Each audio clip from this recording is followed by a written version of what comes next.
Bienvenidos a este nuevo video y retomando el tema de la sombra del tetragramatón, vamos a la siguiente parte, que sería la tercera.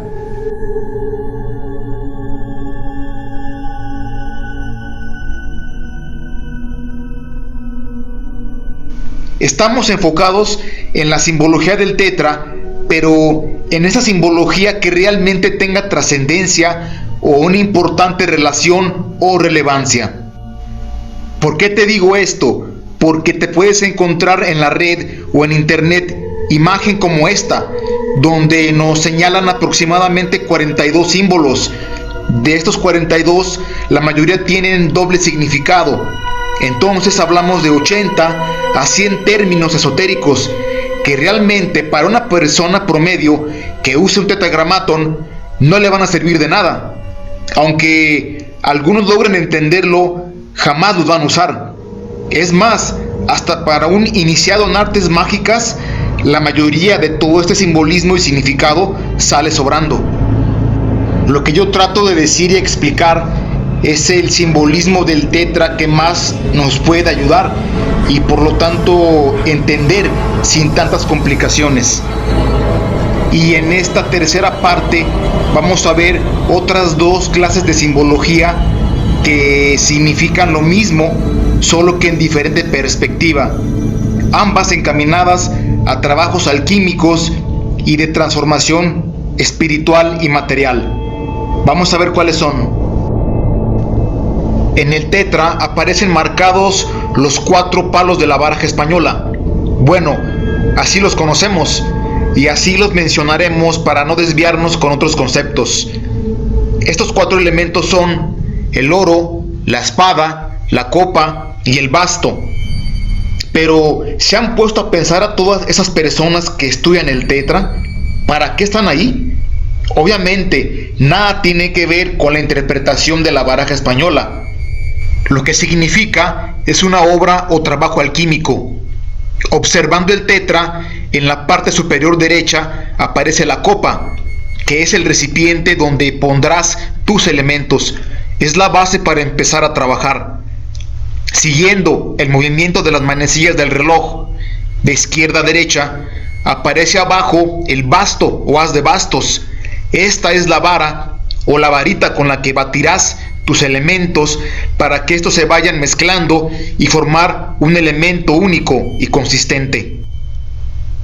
Con una férrea voluntad, coraje, cortando obstáculos, irás avanzando, símbolo de la espada, hasta llegar a la meta, el oro, que es la realización y culminación de tu trabajo.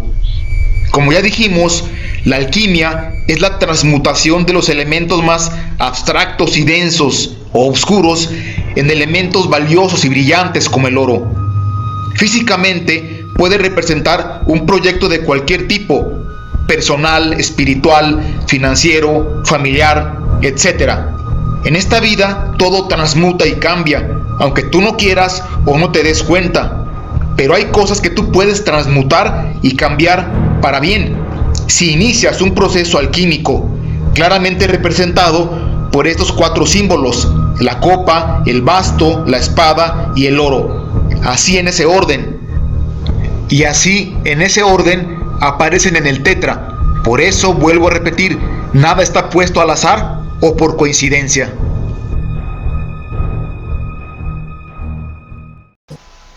Vamos a hablar ahora de un símbolo que tiene el tetragramatón al que poco o nada de atención se le da: el caduceo de Hermes. Todos ya sabemos que Hermes era un dios mensajero en la mitología griega. Esta divinidad tenía otras virtudes, entre ellas su gran habilidad para el comercio.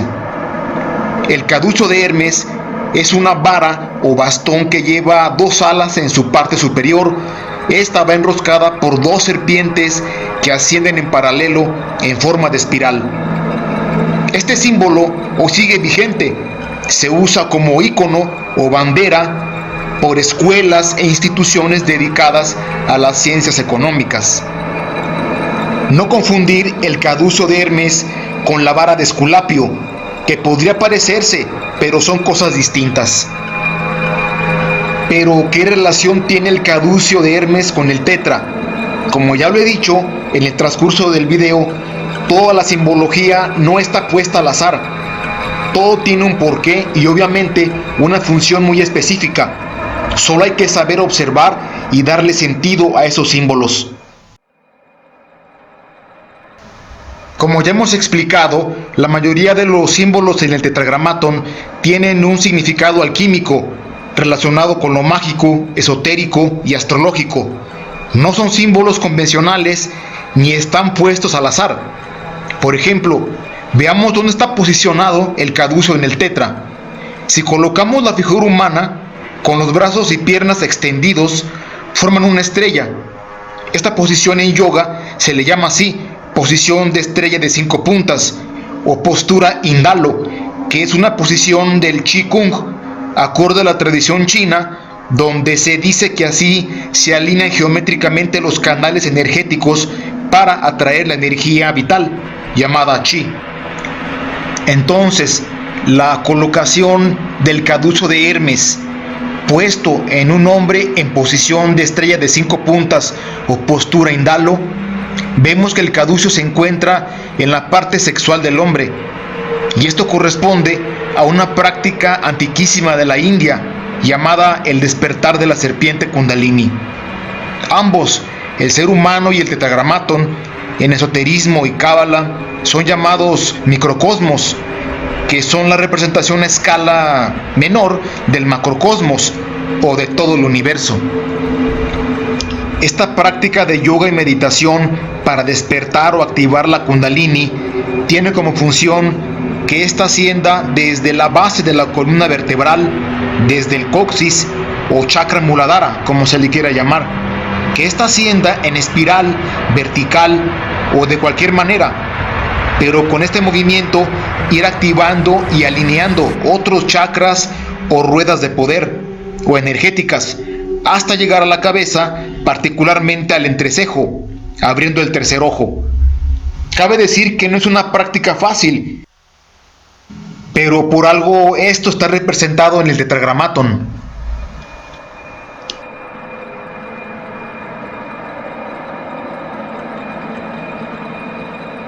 Pero si volvemos a observar en el tetra, el caduceo tiene 2 serpientes, y la práctica que menciono es el despertar de la serpiente Kundalini en cada persona, puesto que solo tenemos una. Entonces, la otra serpiente representa la de otra persona. Esta es otra práctica llamada Tantra Yoga o Tantra Sexual Sagrado, donde la serpiente del hombre y la de la mujer se unen en una posición muy específica. La finalidad del Tantra Yoga es la misma, es despertar los poderes internos del ser humano, aunque con esta práctica la energía que se desprende es más fuerte y alcanza niveles de poder inimaginables. Entonces, el caduceo en el tetra, eso representa una transmutación mágica. Viene siendo también un proceso alquímico. Y bueno, cabe decir que estas prácticas son prohibidas por casi la mayoría de las religiones, por considerar a la serpiente Kundalini un demonio incrustado en lo más profundo y recóndito del ser humano. Activarla, llamarla, despertarla, representa un ritual satánico o diabólico, que en cierta manera no estaría tan lejos de la realidad si observamos la siguiente imagen.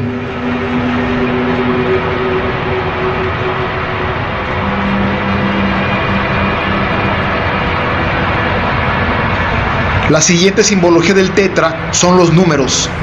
En la parte superior tiene los números 1 y 2, y luego el 1, 2 y 3. Aquí el número más importante es el 3.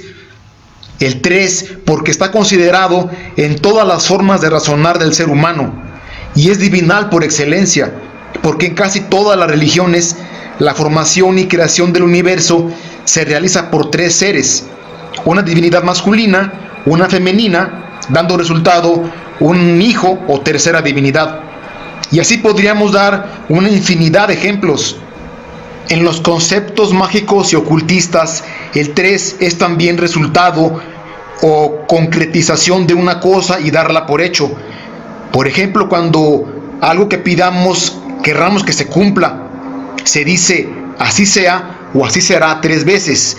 Al igual que al invocar una divinidad o ser espiritual se le llama 3 veces. Entonces, el número 3 resulta ser altamente mágico e importante, y en el tetra no podía faltar.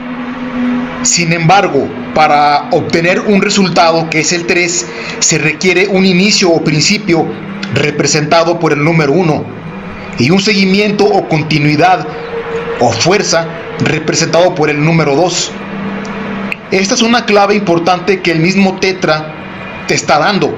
Solo basta observar bien y afirmarlo 3 veces.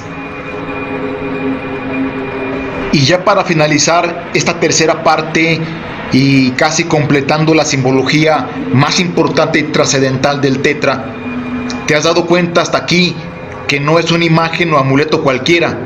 Contiene elementos que podrían llamarse prohibidos mencionar, mucho menos invocar o llevarlos a la práctica. La mayoría de la gente que habla del tetra como poderoso, pues deberían explicar por qué así lo consideran. Claramente es porque solo repiten y repiten lo que ya está escrito una y otra vez. Esto crea confusión porque llega un punto en el que el tetra se queda encasillado y dirigido y usado por solo algunos tipos de persona, cuando es falso. Al final, cada quien es libre de usarlo sabiendo ya el significado real.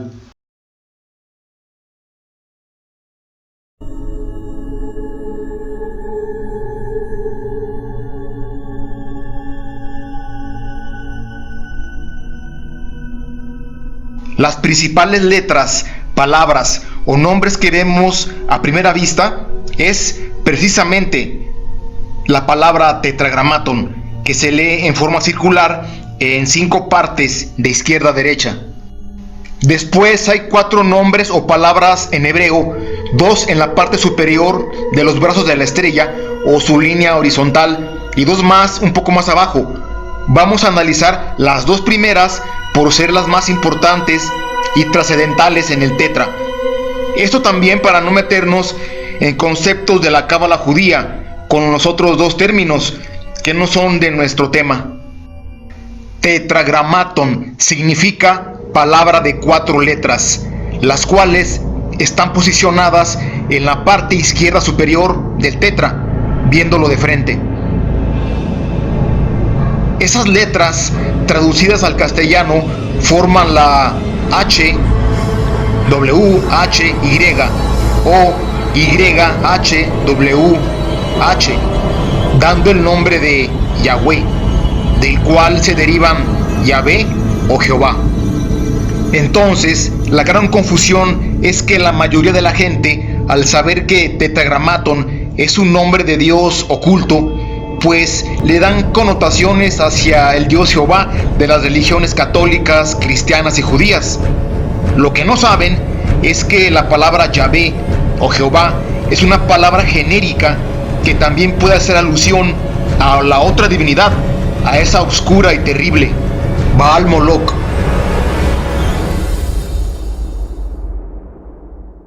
Todo esto de las raíces y procedencia de la palabra tetragramaton está ampliamente explicado en el primer video, y aquí estamos haciendo solo un resumen.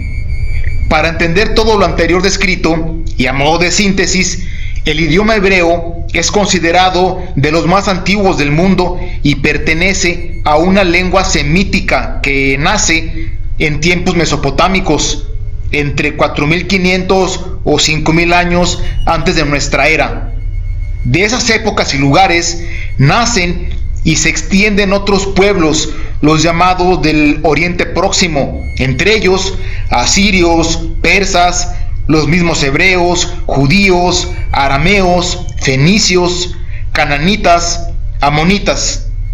De todos estos Vamos a tomar un pueblo que fue considerado la tierra prometida y terminó siendo considerado un pueblo maldito por la gran cantidad de abominaciones que cometieron, dicho por la historia y por las mismas escrituras bíblicas. Hablamos de la tierra de Canaán. Canaán es considerado un pueblo pagano, politeísta, idolatrista, por lo tanto impío. Pero esas costumbres y creencias religiosas las traían o las heredaron de otros pueblos más antiguos, como la Asiria y Caldea.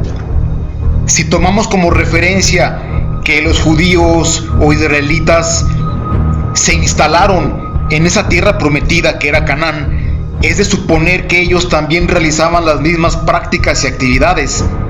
Y aunque había divisiones de creencias religiosas, porque algunos abogaban por un Dios único y creador, Yahvé o Jehová, bueno, pues no está muy claro a quién exactamente veneraban, porque ya dijimos que Yahvé o Jehová es una palabra que designa a cualquier divinidad, aunque el término se inclina más a Baal Moloch. La siguiente palabra importante se ve en la parte derecha superior del tetra. Prácticamente nos encontramos con otra palabra de 4 letras que leeríamos así: A, D, N, Y, ya que el hebreo se lee de derecha a izquierda por tradición. En castellano se leería A, D, N, Y, que supondría significa Adán, un término masculino que hace alusión al primer hombre sobre la tierra. También puede significar la palabra Adón, del cual surge Adonai, que sería el término más acorde a este vocablo de 4 letras. Adonai significa mi Señor, haciendo alusión a uno de tantos nombres del Dios Yahvé o Jehová. Y también ya explicamos que el dios Baal de los antiguos pueblos babilónicos y caldeos, entre otros, Baal significa mi Señor, al igual que Adonai. Volvemos a la misma palabra que designa cualquier tipo de divinidad. Podríamos leer en hebreo de derecha a izquierda que la primera línea del tetragramatón diría: mi Señor tetragramatón, mi Señor Jehová, mi Señor Moloch. Todas estas frases significan lo mismo. Esta especie de historia o narrativa de los nombres ocultos de dioses que adoraban o idolatraban nuestros antepasados, los primeros hombres que pisaron la faz de la tierra, de ninguna manera se les puede llamar que eran ignorantes o de poco razonamiento, sino por el contrario, fueron grandes civilizaciones increíblemente avanzadas, tomando en cuenta las pocas herramientas que había en esos tiempos, más las condiciones terrenales y ambientales extremas, cosa que desconcierta a nuestros científicos, porque hasta la fecha ni siquiera tienen la certeza de cómo fueron construidas las pirámides de Egipto. Con eso les digo todo.